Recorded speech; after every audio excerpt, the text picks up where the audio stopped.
Assalamualaikum warahmatullahi wabarakatuh. My name is Muhammad Riki Saputra, and I will summarize the principle of technology used in educational setting.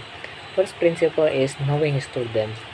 As we know, technology can be separate from human life, and most of the students message their friend on the phone, or know how to access the social networking such as Facebook, Twitter, etc.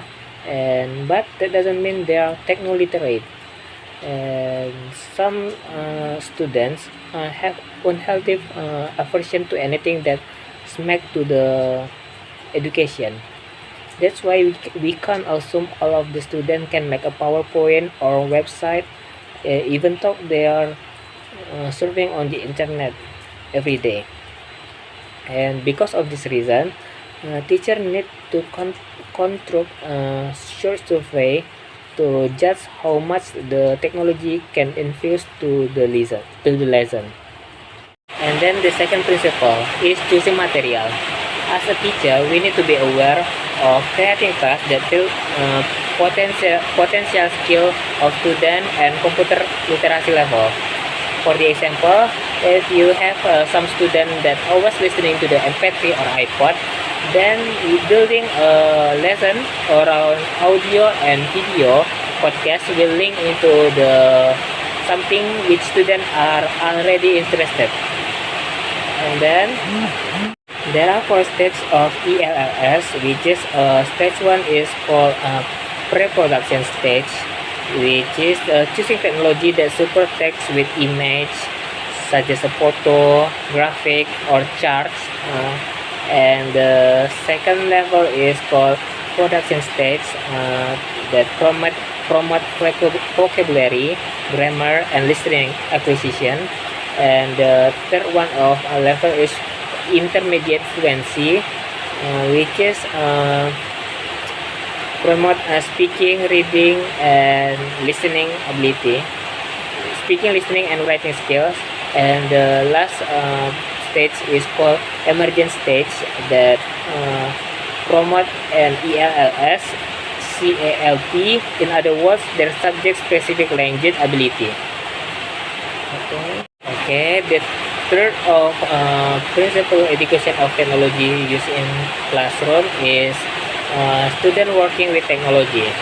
Teacher can promote autonomy through the inclusion of IT is to allow students to work collaboratively in pairs or small group, where they can engage in interactive problem solving or cooperative project.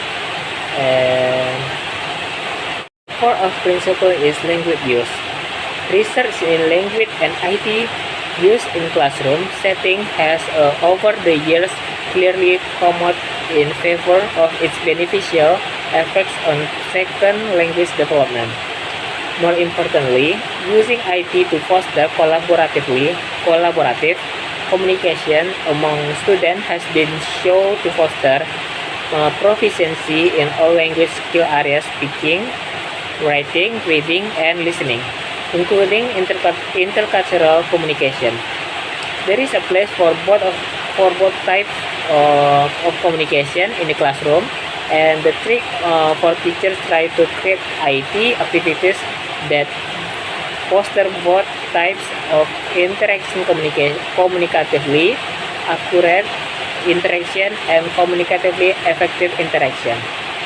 And the last one of principle is challenge of using technology in classroom. Whenever one is working with IT, one needs to be aware of the potential frustration and how to avoid them. At the most basic level are the technical difficulties, which serve to frustrate teachers more than anything else. And how to resolve this problem is planning. Always check the technology first before you walk into your classroom you teach. And therefore, to ensure to optimal of use technologies in a content area, class, a pedagogically sound teaching plan is necessary. Both teachers and students should be aware of the general principle when carrying out online activities and when using IT. Okay, that's all of my summarize. And wassalamualaikum warahmatullahi wabarakatuh.